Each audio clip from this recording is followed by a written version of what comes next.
Karena kasih-Mu Tuhan Yesus, ku berterima kasih buat kasih rahmat-Mu. Ku ada sebab anugerah-Mu, ku ada karena kasih-Mu Tuhan Yesus, ku berterima kasih buat kasih rahmat-Mu. Terima kasih Yesus, Yesus, terima kasih. Hanya anugerah-Mu buat hidupku sekarang, ku kan memuji-Mu selamanya. Saudara-saudara sekalian yang dikasihi oleh Tuhan Yesus Kristus, Salam. Saya berharap Bapak Ibu, saudara-saudara sekalian, kiranya kasih karunia yang berasal daripada Allah Bapa, Tuhan kita Tuhan Yesus Kristus, menyertai Bapak Ibu, saudara-saudara sekalian. Saudara sekalian, kita akan membaca firman Tuhan yang kita ambil dari Kisah Para Rasul pasal 3 ayat 1 sampai dengan ayatnya yang ke-8. Kisah Para Rasul pasal 3 ayat 1 sampai dengan ayatnya yang ke-8. Jikalau Bapak Ibu sekalian sudah menemukan pembacaan ini, sebelum kita membaca firman Tuhan, marilah kita bersatu di dalam doa meminta terang Roh Kudus. Kita berdoa. Bapa di surga, dalam nama Yesus Kristus, kami datang di hadapan hadirat-Mu. Kami mengucap syukur, kami berterima kasih kepada-Mu karena Engkau memberikan kesempatan kembali kepada kami, Tuhan, beribadah, memuji, memuliakan nama-Mu. Kami hendak membaca firman-Mu, Tuhan, serta merenungkannya dari Kisah Para Rasul pasal 3 ayat 1 sampai dengan ayatnya ke-8. Tuhan, Bapa di surga, siapakah kami ini? Kami sadar tanpa pertolongan-Mu, maka semua ini akan menjadi sia-sia. Oleh karena itulah Tuhan, Bapa di surga, kami mohon kepada-Mu, tuntunlah kami dengan Roh-Mu yang kudus. Bukakan hati pikiran kami semua, supaya kami dapat mengerti firman-Mu dan menjadi berkat di dalam kehidupan kami. Terima kasih Bapa di surga. Terpuji nama-Mu, dipermuliakan Engkau. Hanya dalam nama Yesus Kristus kami mohon semua ini kepada-Mu. Haleluya. Amin. Saudara sekalian, Kisah Para Rasul pasal 3 ayat 1 sampai dengan ayatnya yang ke-8.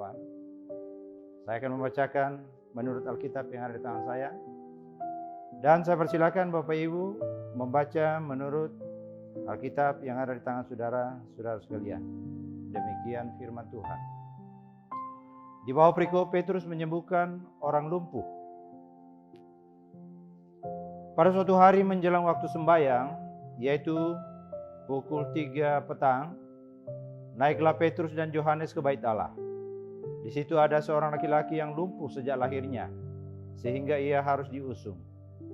Tiap-tiap hari orang itu diletakkan dekat pintu gerbang bait Allah, yang bernama Gerbang Indah, untuk meminta sedekah kepada orang yang masuk ke dalam bait Allah. Ketika orang itu melihat bahwa Petrus dan Yohanes hendak masuk ke bait Allah, ia meminta sedekah. Mereka menatap dia, dan Petrus berkata, "Lihatlah kepada kami." Lalu orang itu menatap mereka dengan harapan akan mendapatkan sesuatu dari mereka.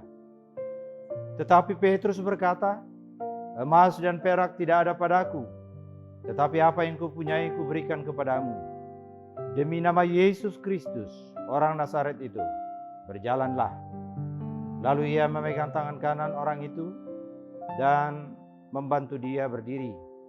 Seketika itu juga kuatlah kaki dan mata kaki orang itu.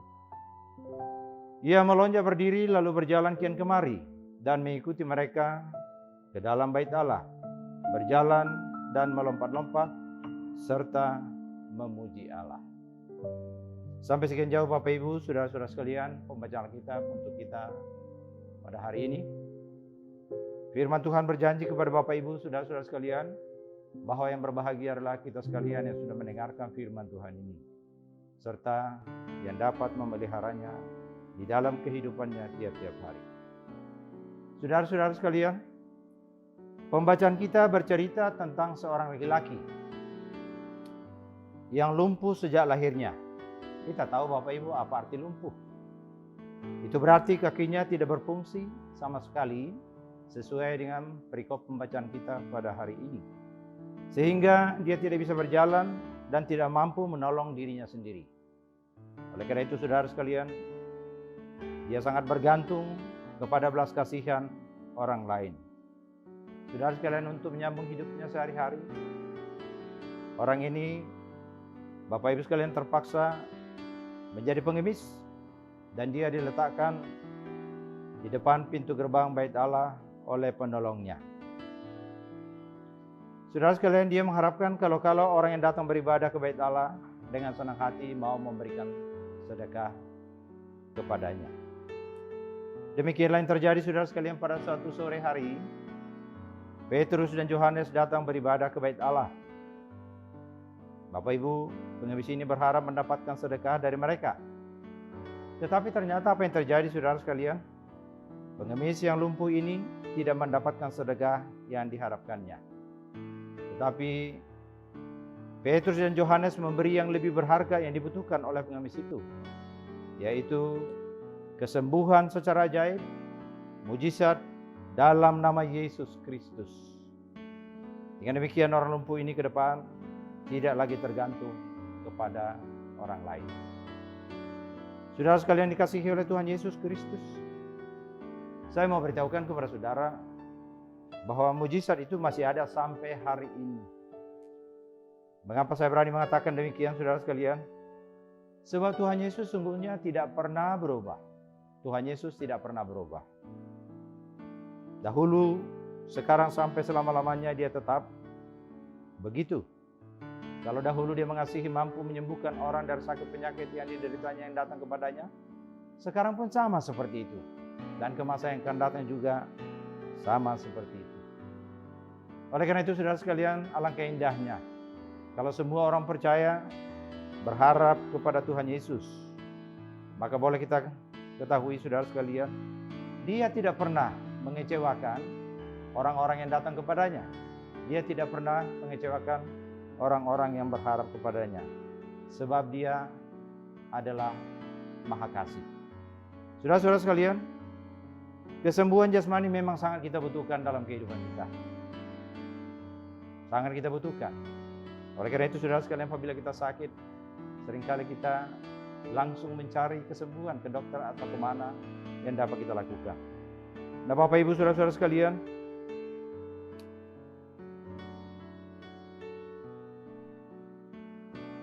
tetapi yang perlu kita sadari di sini adalah, saudara, bahwa kesembuhan jasmani itu ternyata ada batas waktunya.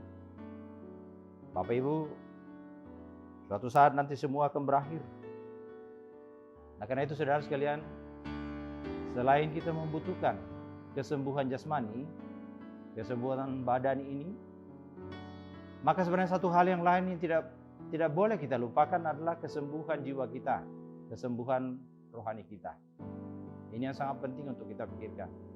Sudah sekalian, untuk mencari kesembuhan badani sekarang ini, sudah ada dokter, sudah ada alat-alat kesehatan yang begitu canggih sekali, mudah bagi kita. Tetapi saudara sekalian, soal kesembuhan rohani, kesembuhan jasmani ini, Bapak Ibu, kita tidak boleh melupakannya. Karena ini sungguh sangat penting di dalam kehidupan kita. Saudara-saudara, semua orang akan berakhir. Oleh karena itu yang kita bawa nanti adalah kesembuhan rohani ini, kesembuhan jiwa kita ini. Oleh karena itulah saudara sekalian, sekali lagi, selain kita mencari kesembuhan badani, jangan pernah lupa, mari kita mencari kesembuhan rohani kita juga.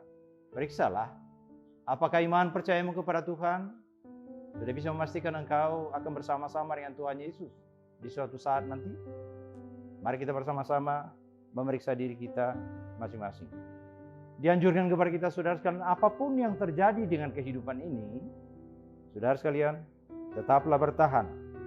Apapun yang diizinkan oleh Tuhan terjadi di dalam kehidupanmu.